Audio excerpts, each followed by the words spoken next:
The government shutdown exposed the biggest lie in indoctrination. Teachers' unions and Randy Weingarten misled Americans about federal agencies' importance for decades. Now, this is one of those things that most people with a functioning brain already knew. All you need to ask is, well, where was the state of our education, like when compared to the rest of the world, before the Department of Indoctrination was created and after? Like, how were we able to even get to this point before that agency existed if it's so vital, right?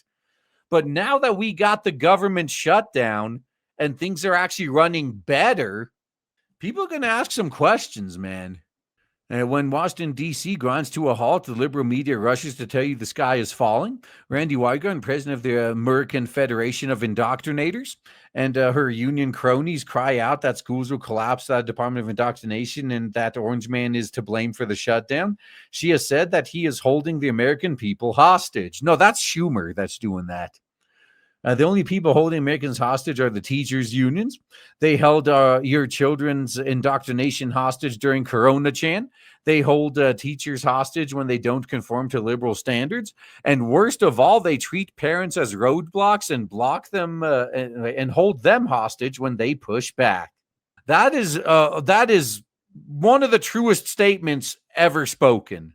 These teachers' unions view the parents as obstacles to doing whatever they want with your kids. That is exactly right. That is how they see it. And the government shutdown, federal workers at the Department of Indoctrination were furloughed, and more than half the department's staff has been let go. The schools are still running. Teachers are still teaching. Students are learning. The world didn't end. And they're able to do so with more efficiently with less red tape. And here's the truth the media will never say out loud. The shutdown pulled back the curtain on one of the biggest scams in America, the U.S. Department of Indoctrination. Oh, it wasn't just that. It was a lot. That's why Orange Man was hinting that he was going to use the shutdown as a way to do layoffs, because you can tell very quickly who was actually essential. And now everyone is asking, why are we wasting all that money? Now, for decades, teachers' unions and the liberal allies they bankroll in D.C. have told the American people that without the federal bureaucracy, indoctrination would crumble. They said states couldn't handle indoctrination funding, accountability, or innovation without guidance. That is a typical government talking point, by the way. Oh, without us, you'd literally be so stupid you'd forget how to breathe if we weren't telling you. And then they get shocked that people can breathe just fine without them. So they were wrong. Schools continued operating during the shutdown because the real funding, Title I, IDEA, and other major streams flows through long-established formulas and scheduled appropriations that continue even when federal staff are not at their desks. States already administer these dollars.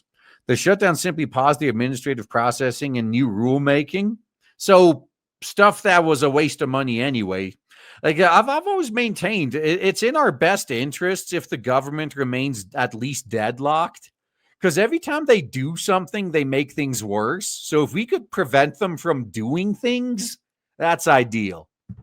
So not the actual flow of funds to the schools. In other words, the Department of Indoctrination wasn't running the system before this, and the shutdown proved it. Oh, if anything, it proves they could be replaced by AI.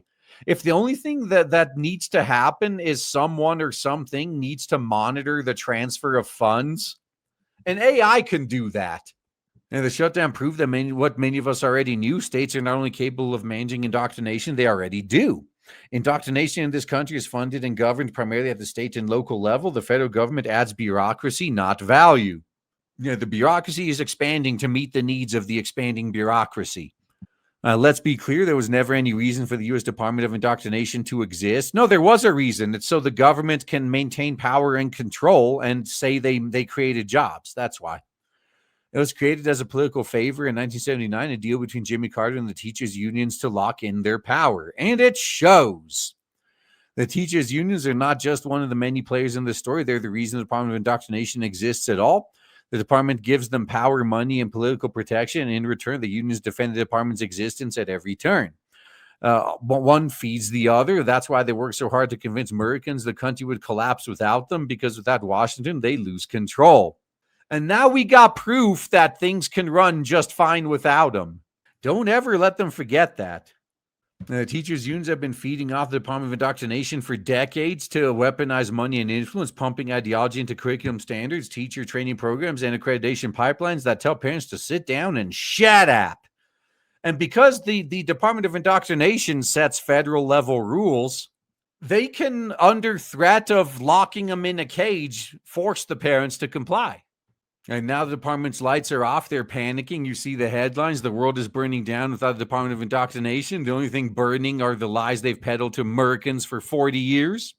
Out here in the real world, kids are learning, teachers are teaching, and parents are back in control. The system works just fine without federal interference. In fact, it works better.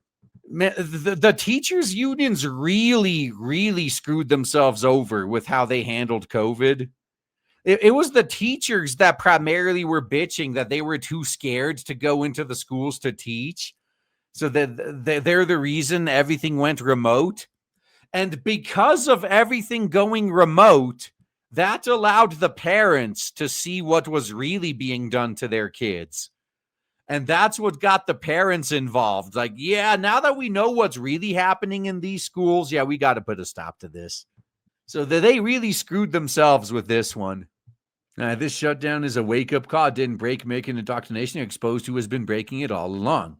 Unions can go cry about it. The rest of us will keep doing our gerbs. And maybe even homeschooling when we have the time, too, because you definitely don't want to send your kids to these snakes if you can avoid it.